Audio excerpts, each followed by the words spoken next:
السلام عليكم ورحمة الله وبركاته. يا أخي والله العظيم أنا ما نش جزائري، أنا من اليمن. بس والله كلي فخر، كلي فخر بالجزائر والقيادة تاعها، أقسم بالله العلي العظيم. أنا كنت أشوف في الأخبار انقلاب النيجر. فرنسا تقول بتتدخل عسكريا، أمريكا قالت بتتدخل عسكريا لإعادة نعم إيش الشرعية إلى النيجر بدل الحكومة الانتقالية والمجلس الانتقالي في النيجر. إيش اللي صار؟ إيش اللي صار أمس؟ امريكا وش تقول؟ تقول لا انا ما بتدخلش عسكريا، ونخلي الموضوع سياسيا، نحل الموضوع سياسيا. فرنسا ماكرون قال لك ايش؟ قال لك انا ما بتدخلش عسكريا، ونخلي ان شاء الله تكون الحلول دبلوماسيه. تمام. ايش اللي غير موقفهم 180 درجه؟ انا اقول لكم شكون. تصريح الرئيس الجزائري لجمهوريه الجزائر الديمقراطيه الشعبيه، الرئيس الجزائري تبون، عمي تبون. انا ما نقولش الرئيس الجزائري، نقول عمي تبون.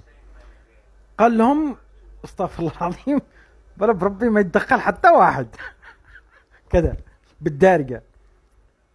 قال لهم احنا ندعم النيجر، المجلس الانتقالي في النيجر احنا ندعمه عسكريا وسياسيا وماديا. قالوا ما حد يتدخل في الامور الشان الداخلي في النيجر. هذا اللي صار. كانت فرنسا بتدخل، امريكا كانت بتتدخل، بالرغم من انه امريكا عنده قاعده كبير موجود في النيجر، يعني ثواني كذا تقدر تتدخل بسرعه وتقلب الامور. لكن ايش اللي صار؟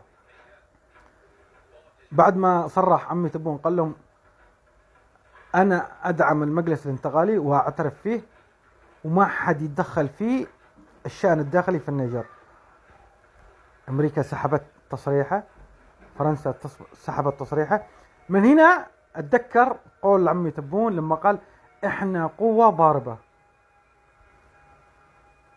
اخي احتراماتي والله، احتراماتي لك يا سيادة الرئيس، وربنا يوفقك وربنا يحميك وربنا ينصرك، ومن نجاح الى نجاح، وان شاء الله نشوف الجزائر من احسن الى احسن، امين يا رب العالمين.